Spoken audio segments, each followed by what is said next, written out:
if an athlete is wanting to race every 4 weeks for 12 months, it does make that macro plan quite hard, and it makes it hard for us to hit a peak. So if I'm talking an Ironman athlete, I'd really like to see perhaps 2 Ironmans in the year. That Triathlon Show 192.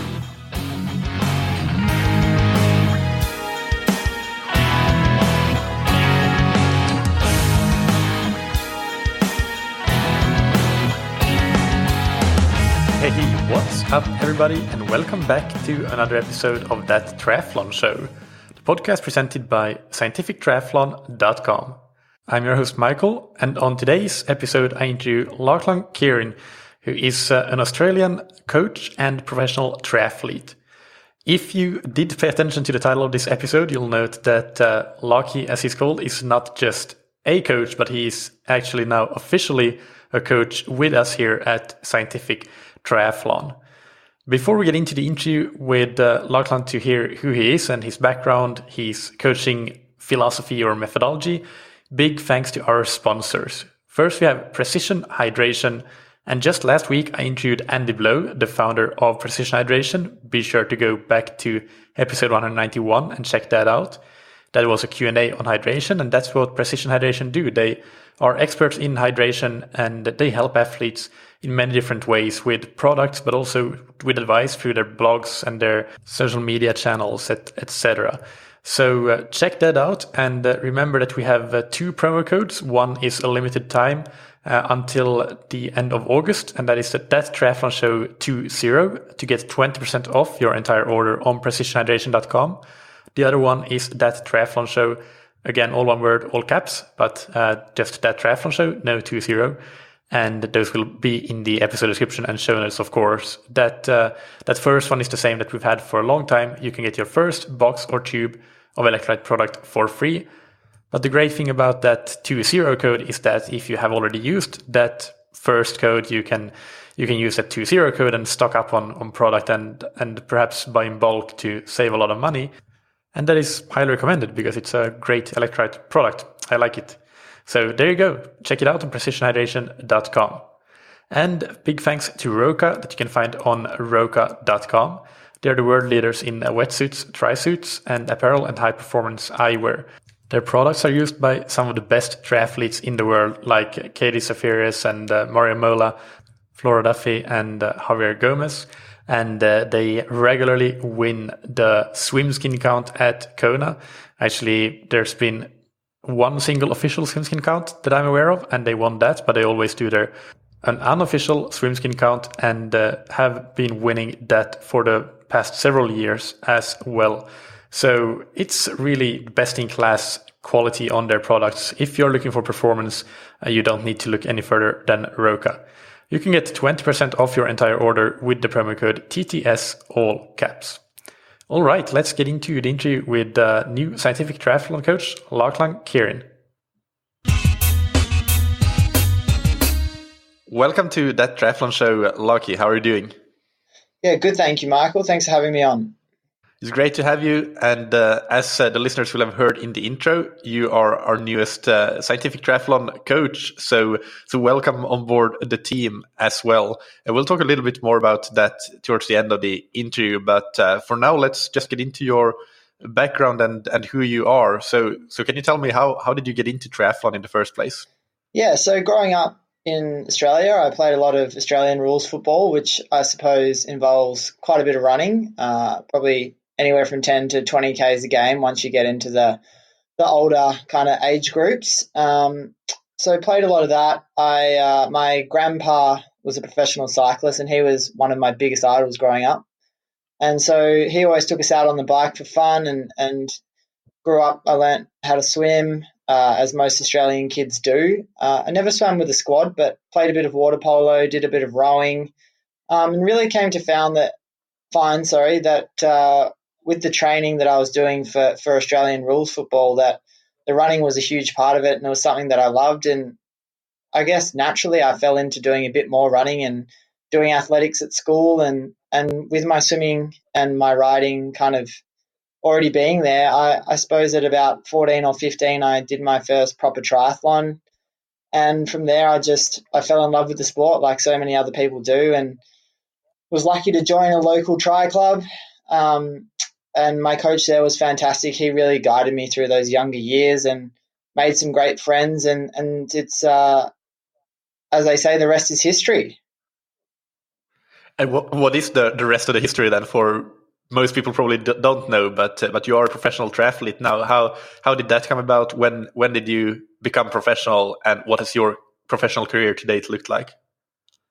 Yeah, so I suppose here in Australia we have a very good national under-19 or ITU junior race series, and the state that I'm in, Victoria, we have the Triathlon Victoria Development Program.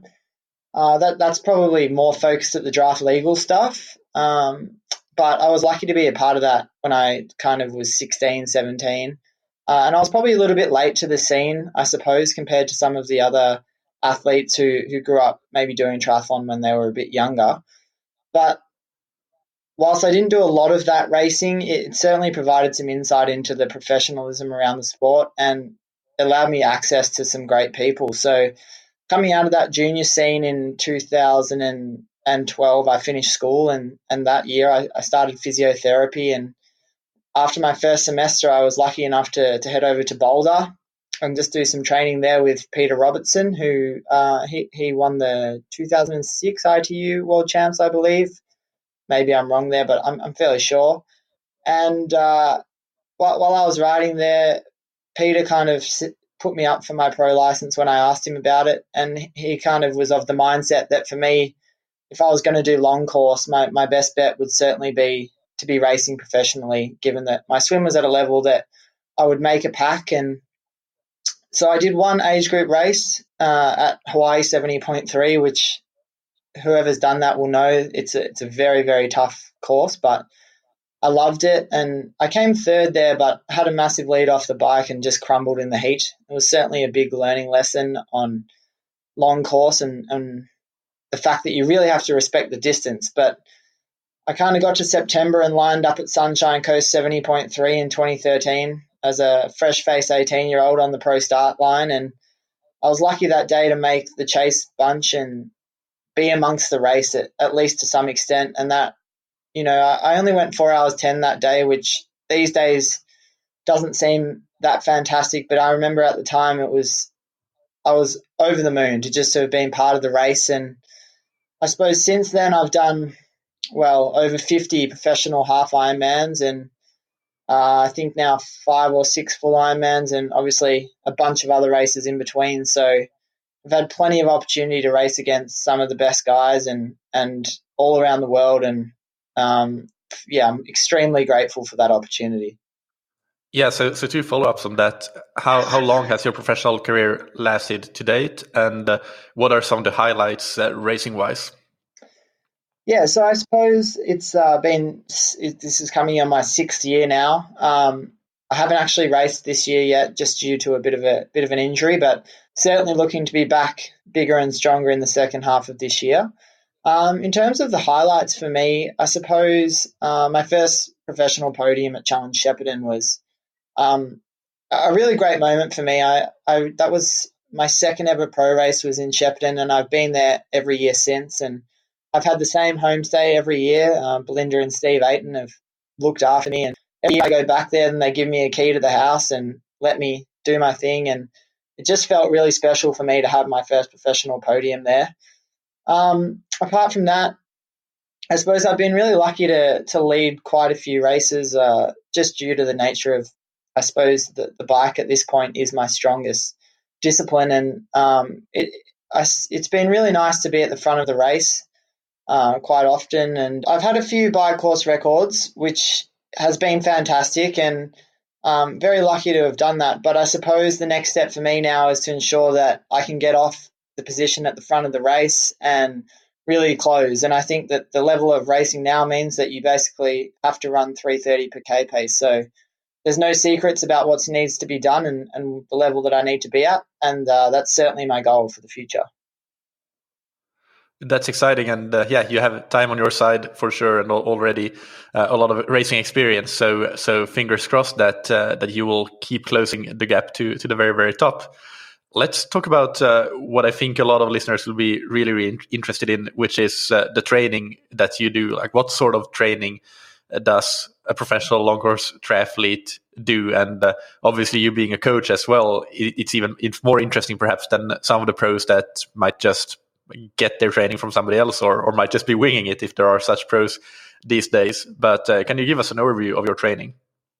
Yeah, absolutely. So I suppose my week looks like a lot of my swimming is done with a swim squad. I have a swim squad here in Melbourne that swims at 5:30 in the morning or 4:45 in the afternoon, which gives me a lot of opportunity. That's every weekday, so certainly plenty of opportunity to swim with them. And I'm a big believer that getting in with a squad can be extremely helpful, just in terms of that motivation side of things and really pushing yourself.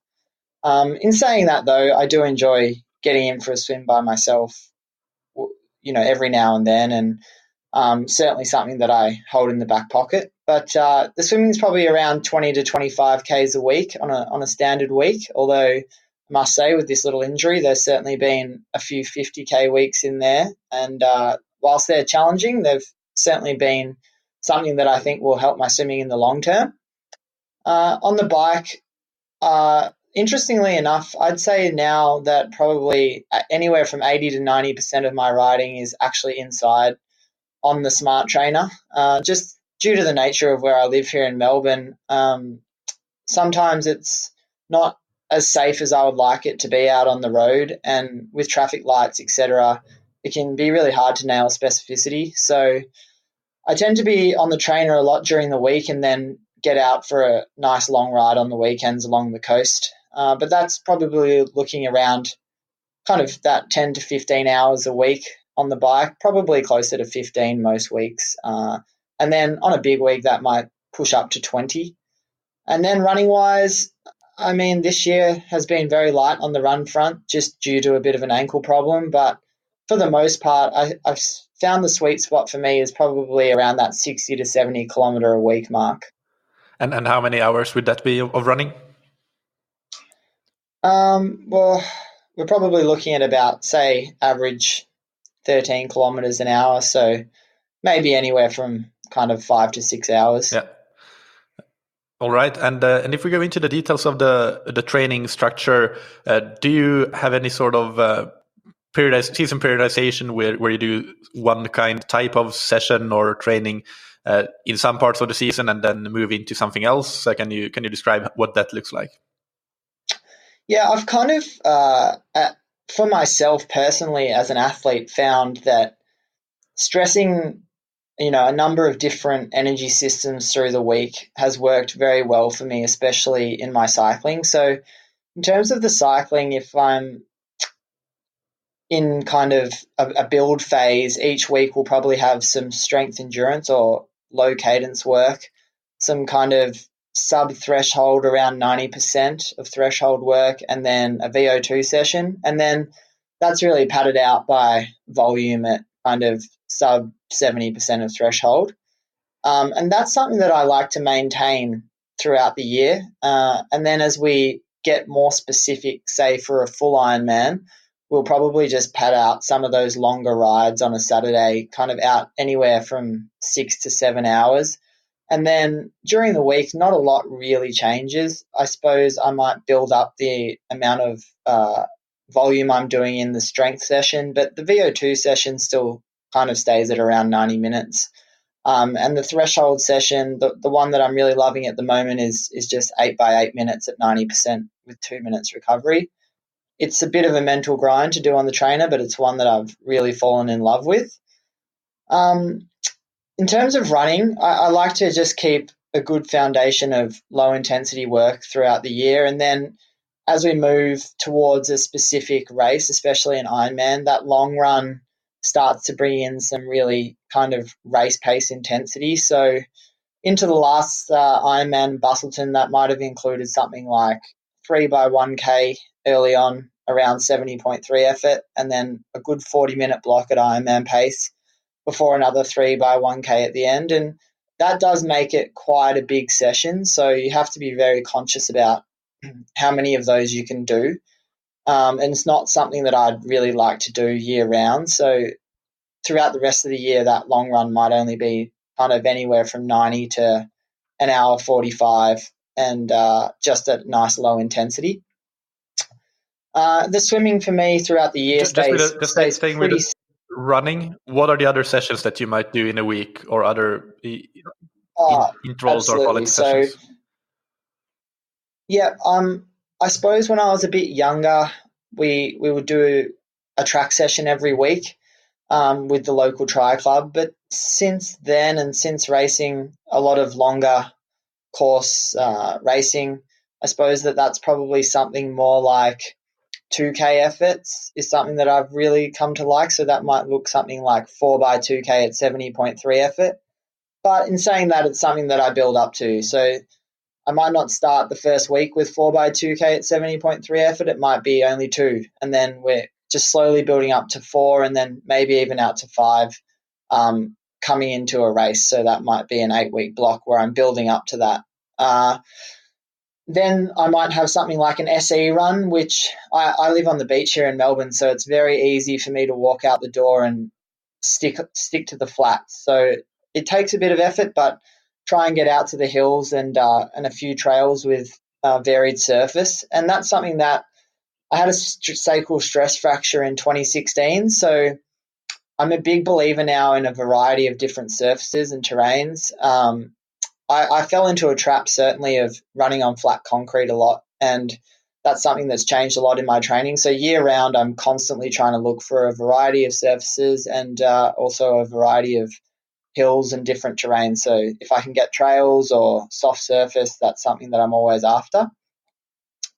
And apart from that, basically the rest of my running is very much kind of sub-aerobic threshold, as you might call it, with for me about 150 heart rate, but I'm really trying to run more down towards 130, 135 on those. And what would your pace be in those easy runs? Look, at the moment, coming off a break, that might be, up around 445 pace to hold that heart rate. But as I get fitter, that'll probably come down closer to a 420 to 430 as that kind of standard aerobic pace, which I suppose may sound a bit faster than what you hear from especially the ITU guys. I know that a lot of those guys do their low intensity runs quite slow comparative to how fast they're running in the race, that's for sure. But I've just found that running at that pace is where I find a really good natural rhythm. My heart rate tends to be very steady, and I find that that's the pace that I really just enjoy running at as well, to be honest. So as we get closer to the race as well, some of those runs will be structured so that they're done off the bike.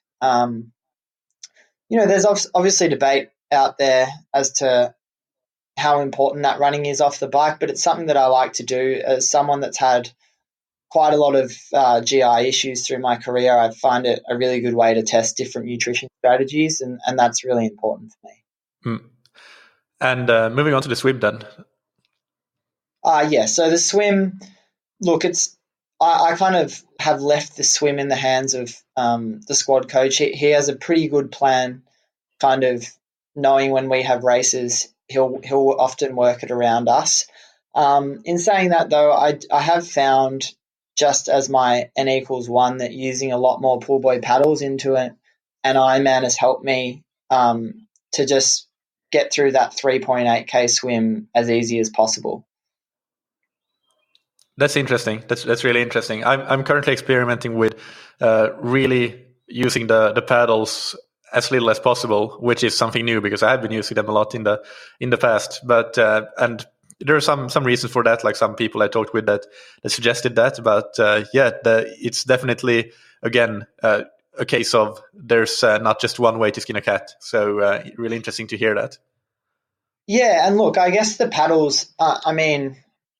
I believe they have their place. And for instance, now I'm coming off this break for a month, which I've never really done before, but the paddles are kind of a great way to, I suppose, cheat some feel for the water, especially coming back. But in saying that, you obviously don't want them to become such a crutch that you are unable to swim without them. Yeah. What about but if we go into what that a typical swimming week in the squad might look like, what are the sessions that you might be doing? We actually just a week and a half ago on the Q&A we talked a little bit about the traditional squad swim training programs, but what does your squad do in a typical week? Yeah, I suppose my squad, we do a lot of long reps, so anywhere from 300s, 400s and 500s. On, say, a Monday, Wednesday, Friday. And then with a Tuesday, Thursday, I'm often in with some of the younger swimmers.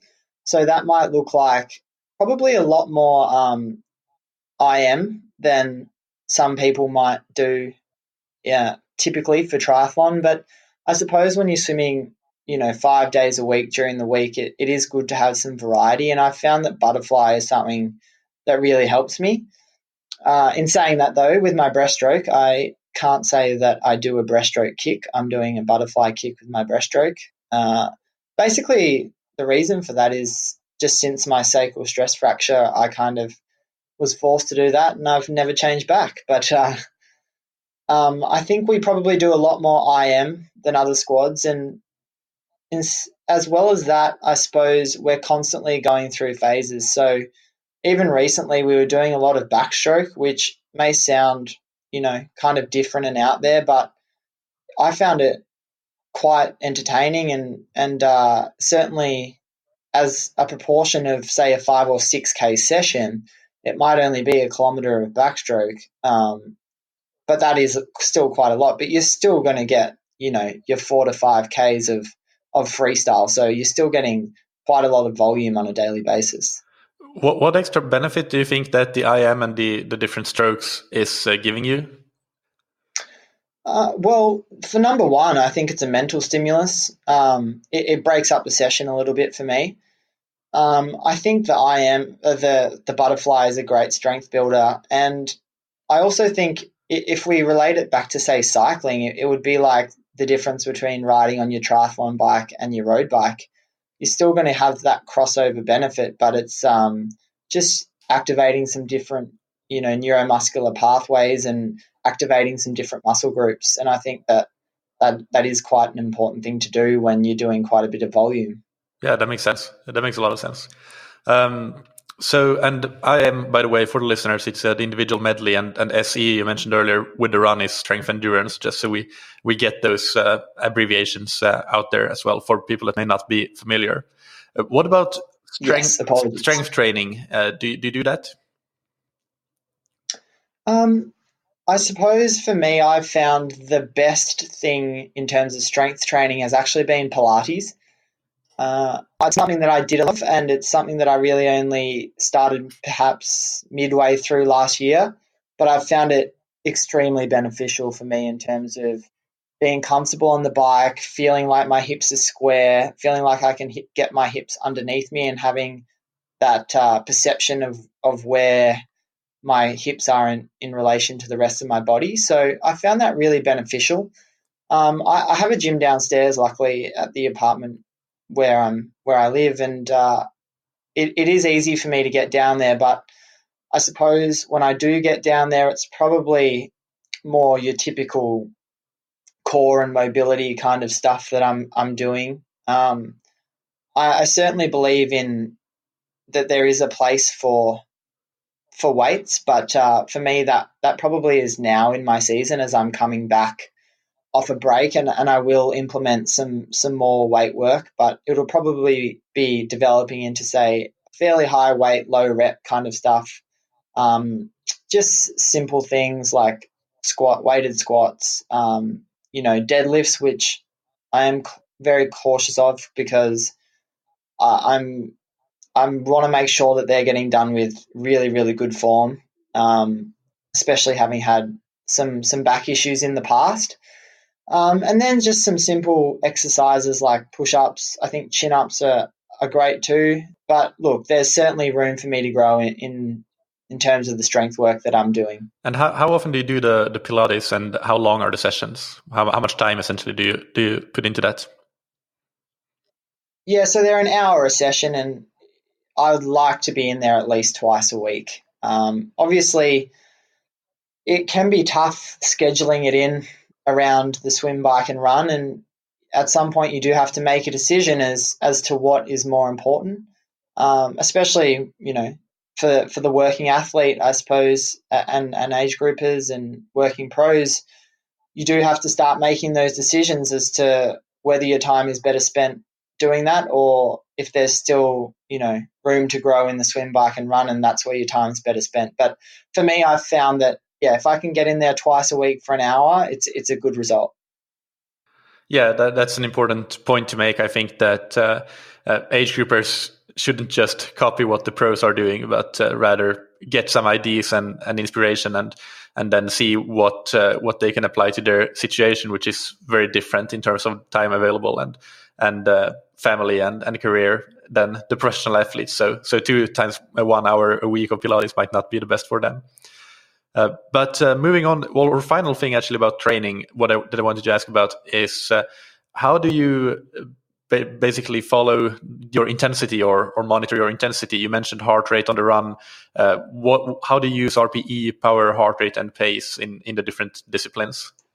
Yeah, so in the swim, it's basically just RPE and the pace clock.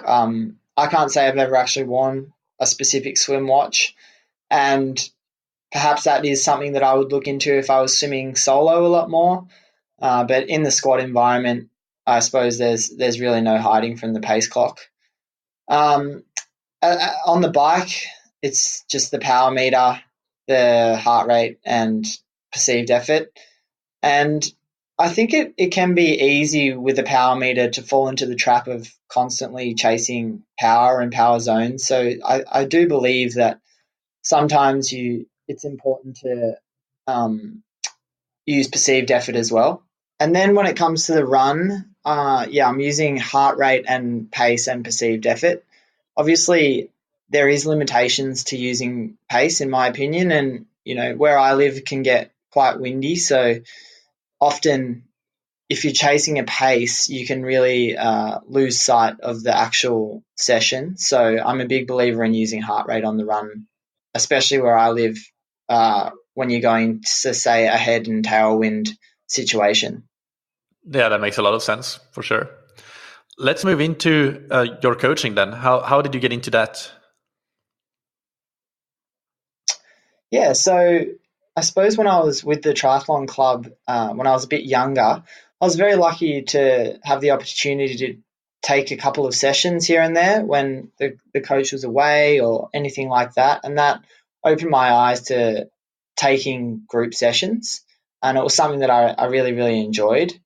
And since then, I suppose I started taking group sessions at a cycling studio on the watt bikes. So very specific, able to use power, and just with a variety of different clients there. So certainly different goals and different ability.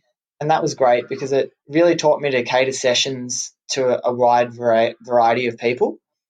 I've also coached at schools in cycling and with some younger athletes. And then from there, I moved on to doing one-on-one swim sessions, which was very eye-opening in terms of using technology to assess the stroke and helping athletes find, things that you might not necessarily see above the water, but certainly under the water. And it was really enlightening to see big gains straight off the bat. And that developed slowly into coaching one-on-one. And that's all now delivered through Training Peaks. And I'm a big believer in monitoring all of that on a daily basis. Yeah. So what is your philosophy or methodology when it comes to the individual triathlon coaching? What are the pillars that your coaching is based upon? Well, number one, it has to be communication. And I think you agree with me on that. Oh, yeah. In the sense that it's so important to keep clear communication channels with your athletes. And, they're not always going to be rosy, and it's not always going to just be me saying great job. I mean, I'm all for athletes to ask me questions. I think it's important that if I can't tell you why I'm prescribing something, then you have every right to question why it's on the program. So I'm a big believer that I want my athletes to ask me questions and ask me the reasoning behind things if they don't understand it or if I haven't made it clear. And I suppose further to that, with the communication side of things, if we're keeping clear communication channels, what it really means is that I can then adjust the program as we need to account for any of the stress that life brings. That might be one of the kids didn't sleep last night, so you got a bad night's sleep, or had a very stressful week at work. And that, if we can keep all of that, communication and those lines open, it just means that we can adjust the program to reflect that. And it means that we can really nail consistency, which is, the fundamental key to any successful program. Yeah, absolutely. That's the North Star. And I could totally agree with some athletes. You do end up when they have busy and variable schedules, spending more time almost adjusting the program than creating it in the first place.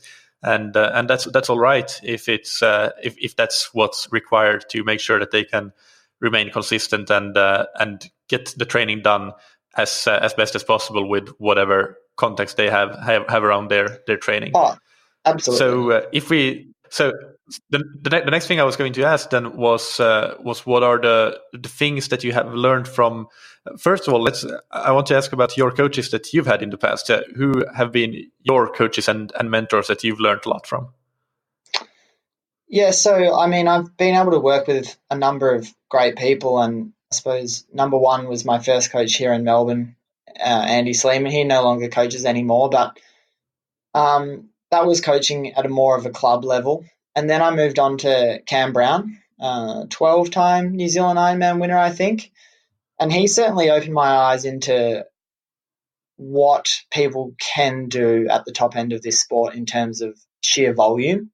And Cam's obviously known to be quite a high volume trainer. I'm sure if you go and dig through his old Instagram posts, you'll see some of the massive days and massive weeks that he puts in leading up to New Zealand every year.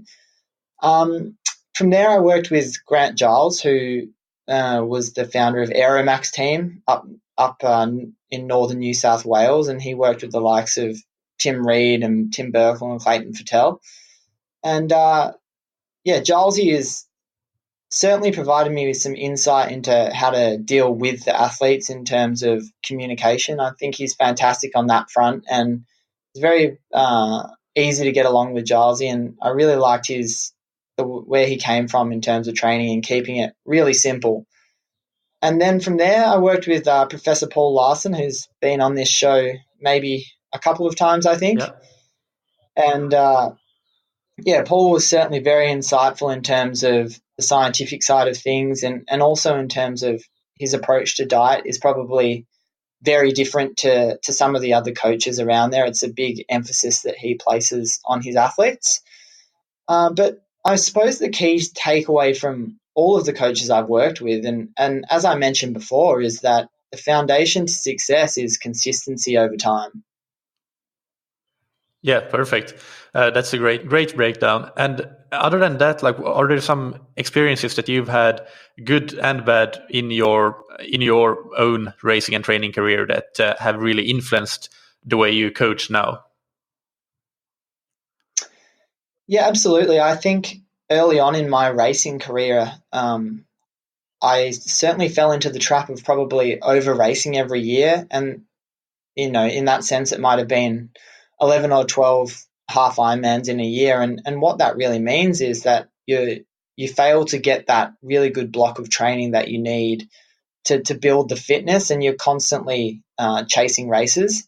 So with my athletes now, I really like to set a good racing plan from the get-go and create a macro cycle around that, so that we can ensure that we have good blocks of training leading into the races. And, that also means using some races as what we might call a B race or not an A race. I suppose, as you would understand as well as an athlete, is that whenever you go onto a start line, it's very hard to not race to your full potential. So I suppose as a coach, when you're using those races as quote unquote B races, I like to have the athlete potentially a little bit more fatigued going into those races, and also just setting expectations early on what we are actually expecting out of the race and what our goals are, and make sure that they're process driven. And further to that point, that's been a big learning for me, is that having outcome-based goals can be very, very dangerous sometimes, because you never know what the race is going to bring in terms of weather, in terms of other competition, and you can't control other people's races. So if you have really process-driven goals and you nail those, I think you have to walk away happy with how the day's gone. Yeah, I totally agree. And that's something that I'm moving towards quite recently, actually, when it comes to both racing and training. But it just sets you up so much more for success, and success breeds success. So it's a positive feedback loop in that way, compared to the outcome goals. And I think that the more outcome goals you have, the more dangerous or the more risky it becomes that you're never satisfied, and you end up doing something stupid because you're not hitting all your outcome goals. Is that something that you see a lot with athletes? Absolutely, and I don't even think that is necessarily just on a racing level. I think that we also need to ensure we're not going into every session with an outcome goal, because if we're chasing a single power number or a pace on the run and ignoring other factors, that is where injury can take place, or we can start taking risks or doing things in training that potentially we don't need to do and aren't really adding much value. Yeah, totally. The training is a process in itself, and you're putting in a certain amount of work, but you don't need to be too concerned with the exact output that your body produces, because the body is in a constant state of change. So what you're capable of doing one day is not the same that you're capable of doing the next day, and that's fine. It comes back to that consistently putting in the work. But if it's slightly lower or higher in terms of power or pace, then that's not really relevant at all for how well you're going to do on race day. Oh, absolutely, and I suppose that even speaks to, say, the notion of our functional threshold power. The number that we get for that, even if we're doing the most thorough testing, is really only our FTP at that time on that day. And I think we also need to appreciate that that's probably an ever-changing number in reality. Yeah, I have a perfect example of this. I just analyzed an inside test yesterday, and that was actually a retest, because the athlete, the first time, they didn't manage to quite follow the protocol correctly. So they essentially had to go back and wait a bit, recover, and do it again a week and a half later. So I have two tests a week and a half apart, and the 20-minute power of that particular protocol was, I think, in the region of 15 to 17 watts different, and it was lower on the second occasion. But that was fine. It's in the normal what variation that you could expect from one test to another. It's not a huge deal. The first was slightly above 300 and the second was slightly below 290. So totally fine. But that's just to give an idea of how much natural variation there actually is in what you can produce on any given day. Absolutely. So if we talk about, you mentioned there planning the races and the macro cycle.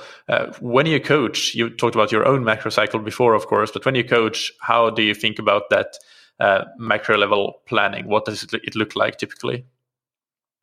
Well, I suppose it comes down to what the goals of the athlete are, and also, I can give advice surrounding race selection, but the reality is we have to assess why we're in this sport, and the reason that any of us are in it, whether it's an age group or a professional, is because we love it and because we love racing. So I encourage athletes to choose races that they enjoy doing, but at the same time, I always encourage athletes to pick races that allow for a good training block leading into those races. So as I mentioned before, if an athlete is wanting to race every 4 weeks for 12 months, it does make that macro plan quite hard, and it makes it hard for us to hit a peak. So if I'm talking an Ironman athlete, I'd really like to see perhaps 2 Ironmans in the year as kind of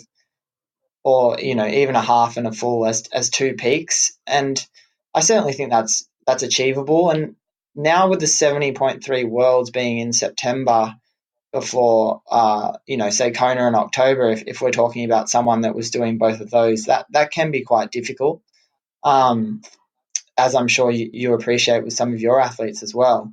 So, yeah, look, I'd like to see a good foundation laid over, the winter or whatever the season is, and then go into a more of a race specific block, hit that first race, and then take a good bout of recovery, if possible. I really believe in getting good recovery now at some point through the year. I think that you need to have some downtime.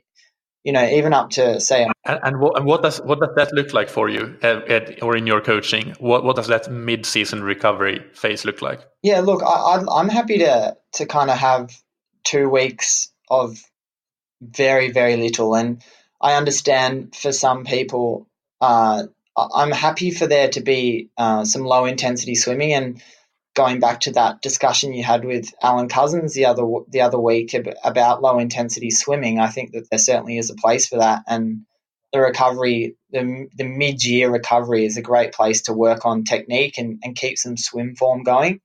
I like to really limit the running through there, just to really get rid of some of that impact for the athlete. And then in terms of riding, perhaps there's a couple of light coffee shop rides, but really I want to bring them down quite a bit in terms of volume and get rid of the intensity. And that's for the body, but also for the mind. I think that that really drives the hunger to go again for another race. Totally. So go on then from there with the description of the macro cycle. So yeah, after that mid-year kind of that break, if we're doing a mid-year race, that's a key race. Then we're just looking at some general conditioning work for a while, dependent on the athlete. And this is kind of where we're at now in Australia with some of my athletes is we're going through winter. So a lot of them are now coming off that general kind of conditioning phase, and we're getting into some strength work, really heavy strength focus at the moment, before we head in. Our race season here realistically doesn't start till November. So for a lot of my athletes, I have them doing a fair chunk of work now, and I'm going to bring quite a few of them back down for a week or two just to let them absorb some of that work before we go into a bit more of the race-specific work over the 8 weeks leading into the first race in November for a lot of them. Yeah.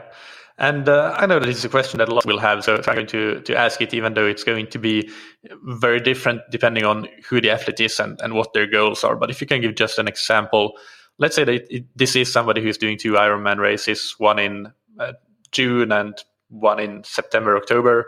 If we're talking about a Northern Hemisphere athlete, what would the types of sessions that you do throughout the year be, and how would they change if you just briefly covered that?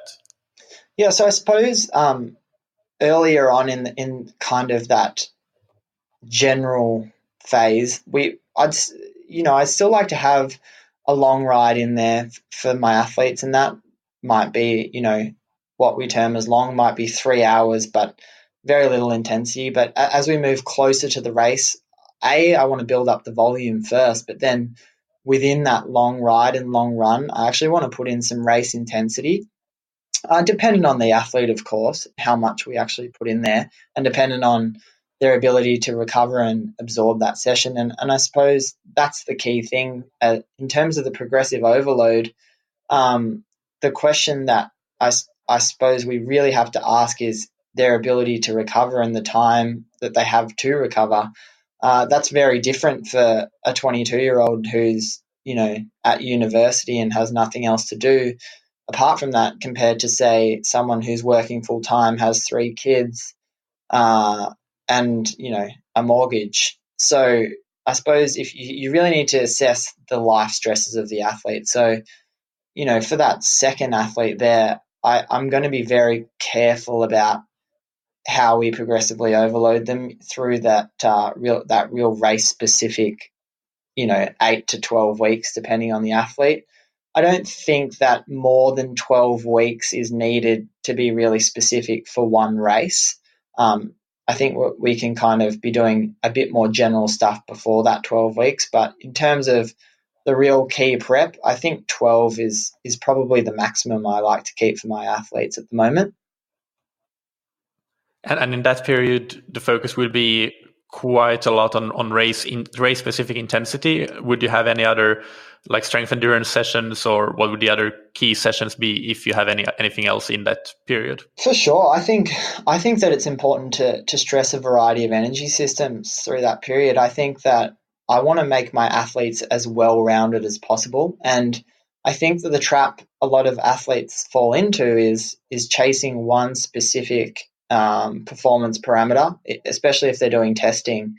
That might be the FTP, or, if we're doing insight testing, it might be VLA max, that they get very focused on chasing one key thing. But, the reality of racing is that we need to be adaptable and we need to be able to utilize all those energy systems. So I suppose if we look at an athlete like Cam Worth on the bike, we're seeing now that, he has an ability to do things on the bike that potentially other athletes don't. And I think that comes down to the fact that he's throughout his career probably done a lot of different types of training. And I think, speaking to a friend actually today, we were talking about this bump that you get when you start with a new coach. And I think that that's merely just having a different stimulus. So I think if we can maintain a variety of stimulus, that's only a good thing for the athlete physically, but I also think mentally it's great to keep the athlete engaged in the process. Yeah, that's a really good point. And I think, I don't know if you've heard it yet, because it's by the time of this recording just a couple of days old, but the interview I did with Shannon Grady, that gives a lot of explanations as for why the different stimuli stressing different energy systems is so important for overall performance, and not getting too hung up on one energy system. Yeah, no, so I that's something that actually listened to that about 7 hours ago. So I found that really insightful, that podcast.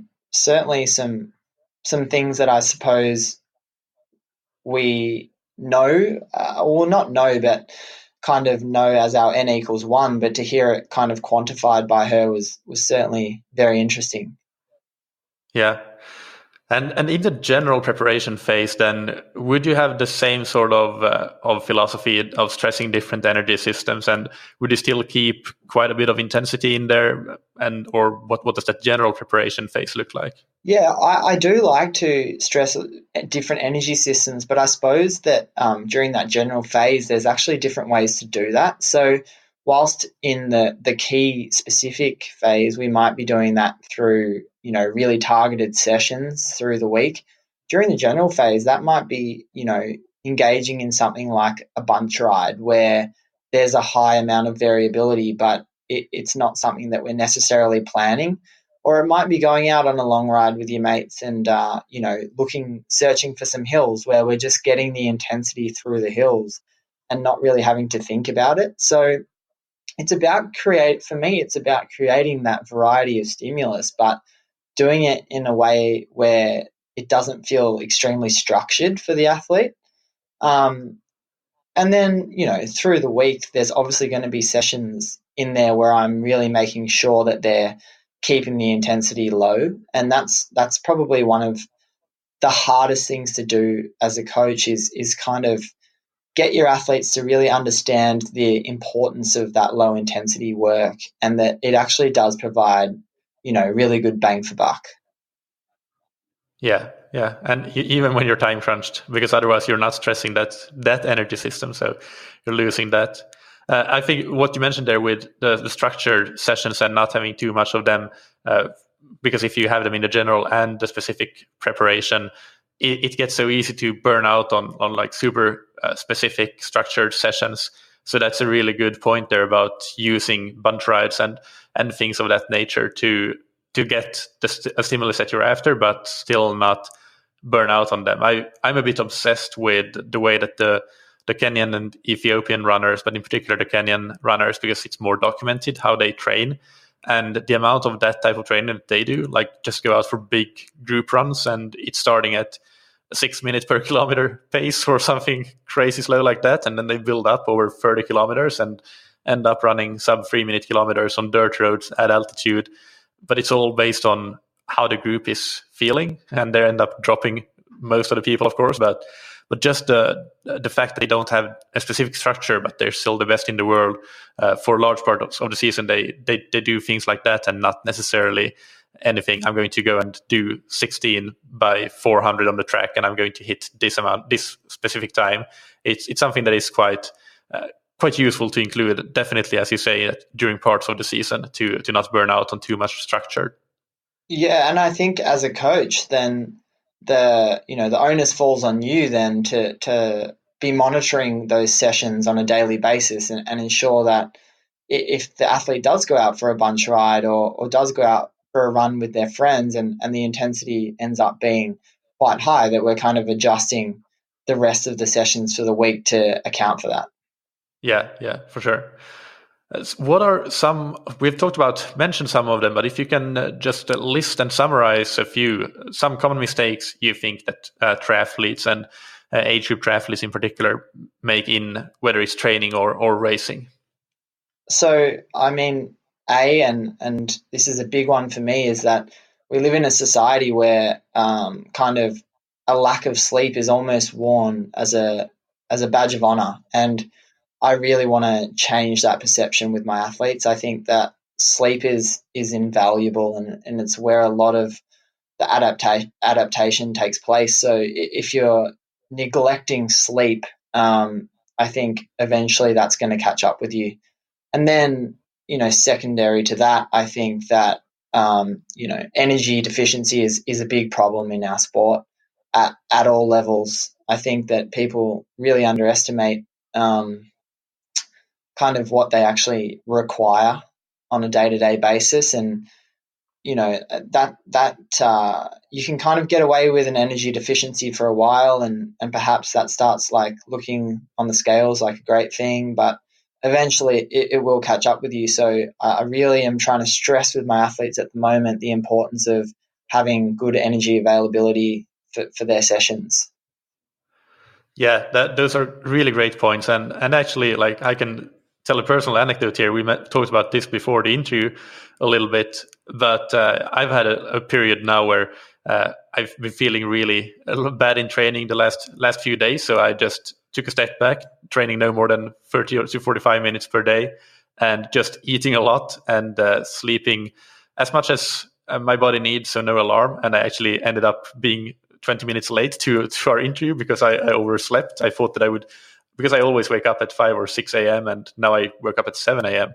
for some reason. But my body was definitely telling me that I needed either more recovery or more energy. So trying to sort that out by not waking up and letting my body sleep as long as possible, and also eating more than I usually do, even though I'm training almost nothing. So yeah, definitely agree with those things. And it can be quite difficult to, I guess, take that leap and do those changes when you feel that right now I'm under recovered. I'm not getting the benefit that I should from the training. But it's something that you have to just be courageous about and do if you feel that may be something that's affecting you. And it's always better to be overly conservative and then get more consistent in the long run than to take a chance and be a bit aggressive and think that you might get away with it and then not get away with it. So yeah, those are my 2 cents. Yeah, and look, I'm as I've kind of said before to you before the interview, I'm yet to see or meet an athlete who I've felt is, drastically under training given, the other stresses in their life. Yeah, for sure. And then that leads into another question that about training and racing. Some low-hanging fruit that you think is available to many athletes that people listening can go out and implement and see some tangible results from if they were to do that. Do you have any ideas? Oh, absolutely on this front. And I think if we work through the three sports within triathlon, I think in the swim, it comes down to a really good fitting wetsuit can make a massive difference. If your wetsuit doesn't fit properly, I've met a number of athletes who feel as though swimming in a wetsuit is just so much harder, but as soon as you get them in a wetsuit that fits properly and fits them properly, all of a sudden, they're loving swimming in it. So that's A in the swim. If we move to the bike, a clean drivetrain is just a super easy thing to do. The amount of athletes I see out there with a ceramic speed, jockey wheel, but a super dirty drivetrain is a little bit worrying, to be honest. So get your drivetrain clean. Good tires on the bike is an easy fix. I personally go for a Schwalbe one. I've found that to be a really good kind of balance between puncture protection and speed. But, there's a number of options out there. And if you go on Google, I know that there's a number of websites that compare tires. So that's a super easy one. And, same goes for just these days, the clothing that we have available in triathlon is so fantastic in terms of aerodynamics. So picking a suit that fits you well and isn't flapping around in the wind is kind of an easy saving. And then I guess when it comes to the run, I suppose, and this relates to the bike and swim as well, is just having a tried and true nutrition strategy that works. You don't want to get out there on race day and not know what you're doing, because that is really a recipe for disaster. So just practicing your nutrition through your training is so important. And once you find something that works, keep it super simple and stick with it, and also have a backup plan just in case that goes wrong or you drop a bottle or something like that. You need to know what you can rely on out on course. Yeah, and log those nutrition plans that you try out in training, because it's so easy to go out and try something and then you forget to write what you actually did, and then you pretty quickly forget what it was that you did that worked. So make sure that you log that in your training peaks or wherever you write your workout comments. Yeah. Final question. What do you think are the greatest benefits of having a coach, both for yourself personally and for the athletes that you coach? What have they told you? Yeah, so I think a coach ultimately just provides a very objective view surrounding your training. I know for me personally, when I was a bit of a younger athlete as well, it's easy to fall into the trap of constantly thinking you need to test your fitness and constantly going out and doing sessions that are probably harder than they need to be. So as a coach, I'm a big believer now in setting zones for a session, especially when it comes to power on the bike. I don't want an athlete necessarily chasing a single number. I like to give a range for the athlete to work towards. And then some of the onus falls on them to decide how they're feeling that day. That's probably the biggest takeaway for me, I think, is in terms of having a coach, is that objectivity. Because as soon as you start coaching yourself, yes, I think you can be influenced by, a number of different things, that you read in magazines or you see another athlete doing, and you start, bringing all these different philosophies in, and all of a sudden you forget what you're actually chasing and you forget what the ultimate goal is. Yeah, I call it creating a Frankenstein training methodology, when you bring in too much from different sources and not having a cohesive strategy. Yeah, and I think, as a coach, more often than not, you're not keeping the athlete accountable for actually doing the sessions. You're keeping the athlete accountable for not doing too much. And I think for a lot of people, it's actually about holding them back a little bit. For sure. So that's about a wrap for this discussion, except for the rapid fire questions. So let's move into them. And the first one is, what's your favorite book, blog, or resource related to triathlon?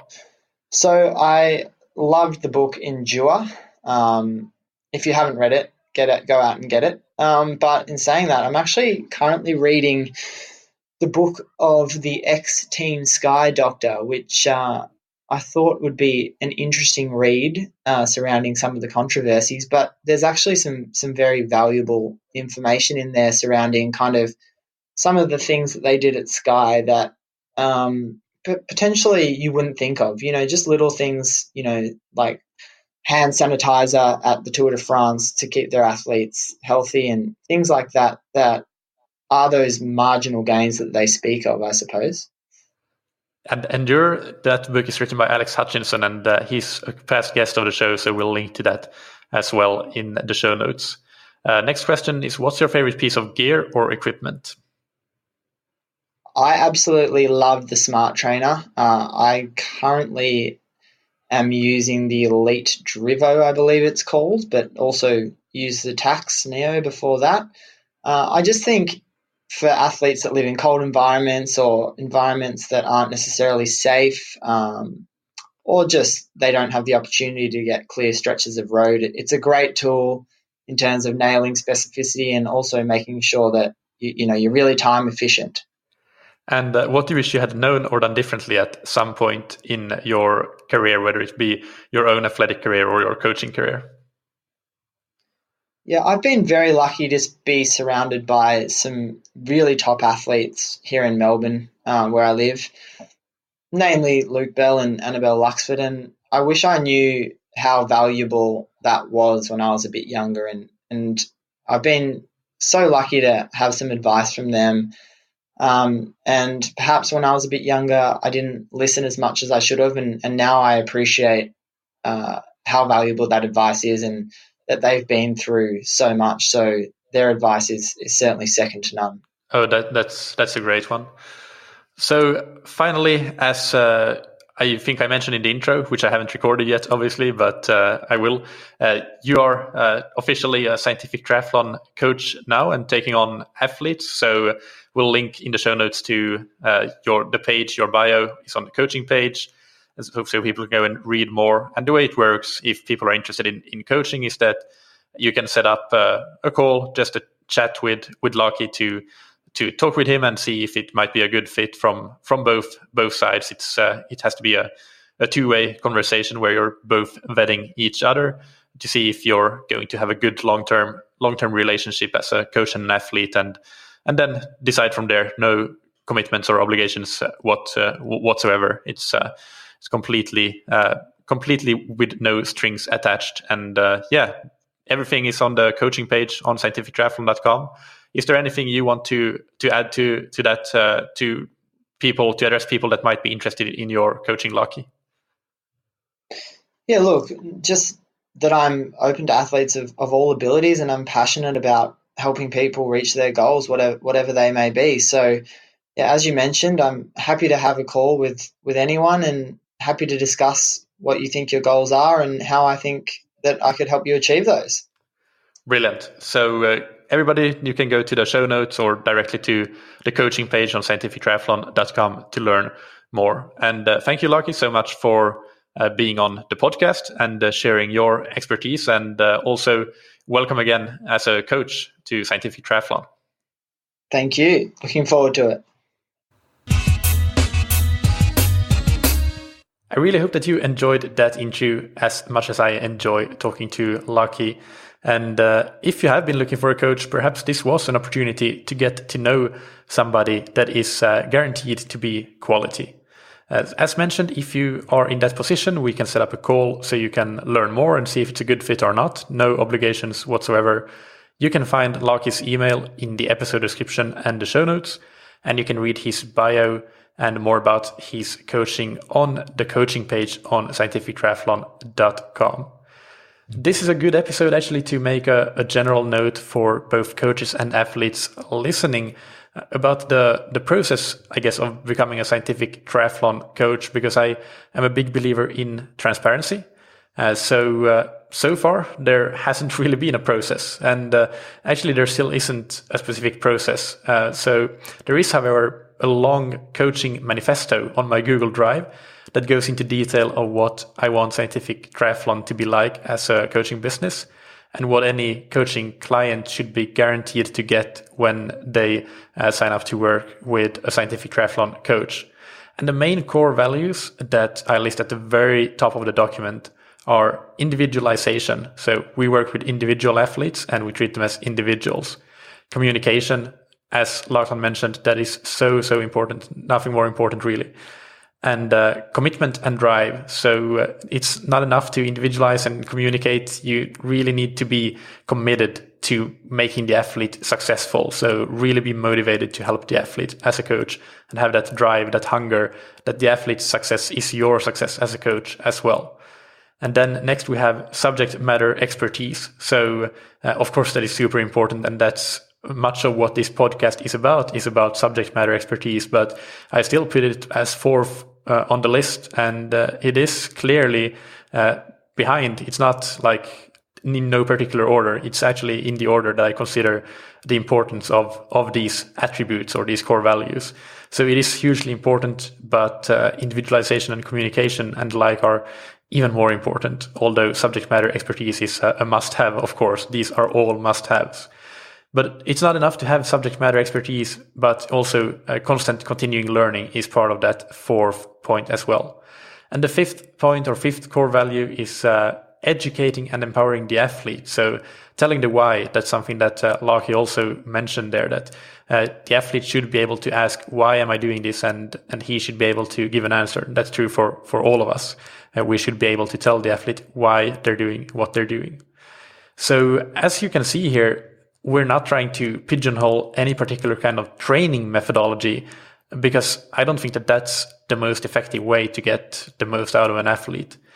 My belief is that if a coach has all of those core values that I listed, individualization, communication, commitment and drive, subject matter expertise, and constant continuing learning, and they are educating and empowering the athlete, then they will find what works for each athlete individually and what is the best for that athlete. And it is something that I think is important to address, because quite often we get emails where it's clear that the athlete assumes that all the coaching that we do has to be very, very numbers driven, very robotic and formulaic. But that's not true. That's a small subset of subject matter expertise, but there's so much more to it. And I'm personally completely open to coaching entirely with rating of perceived exertion, no numbers other than that, if I think that's what a particular athlete needs. And all of us coaches have that ability to choose to do that if we think that's what would work best in that case. So it's just about choosing the coaching that will work best for each individual athlete. So our coaching shouldn't be labeled as anything. And I guess Scientific Triathlon is not perhaps the most thought through brand name, as I've mentioned, I think, a couple of times before, because it sure is, but that's not the whole story. So I guess if you want to label the coaching, it would be something like individualized, committed, and communication-driven coaching. So it doesn't tell you anything about training intensity distributions or periodization models or anything like that. But the idea is that it should guarantee high quality coaching. Anyhow, so over the years that this podcast has been going, I've been getting a lot of emails from coaches that are interested in joining and coaching for Scientific Triathlon. And a lot of these applications have been really, really good. But since I haven't really been advertising an open position and haven't had any processes in place for selecting a coach or onboarding a coach or anything like that, I've mostly been forced to say that I'll get back to you when I officially have an open position. But I've had 2 applicants that ticked all the boxes so thoroughly that it's been just a no-brainer to quote unquote grab them when they're available. And that would be James Teagle and Lachie that you heard here.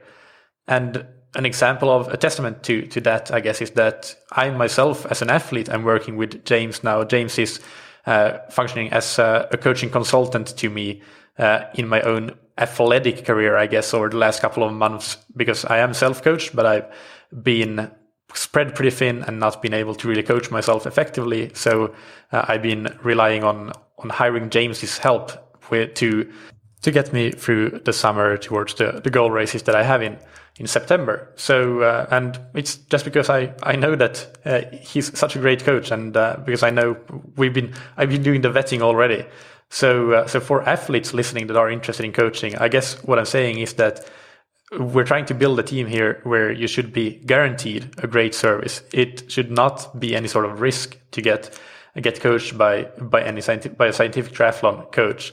And it's my strong belief that that's 100% the case now. And the challenge for us will be to make sure that we always keep it that way. And the way that we will do that is by constantly trying to continue to improve and learn and stay humble. So that's, I guess, the trajectory that we're facing. And for coaches, at some point there will probably be an open position announced, depending on how quickly Lachie gets to his full capacity with athletes.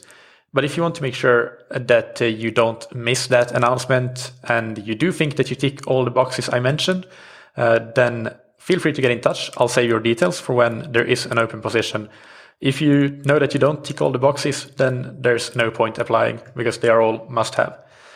And that's not to say that all coaches in the world have to have the same core values as we have, but it's just the values that we have here at Scientific Triathlon, and we want to make sure that our athletes get to experience.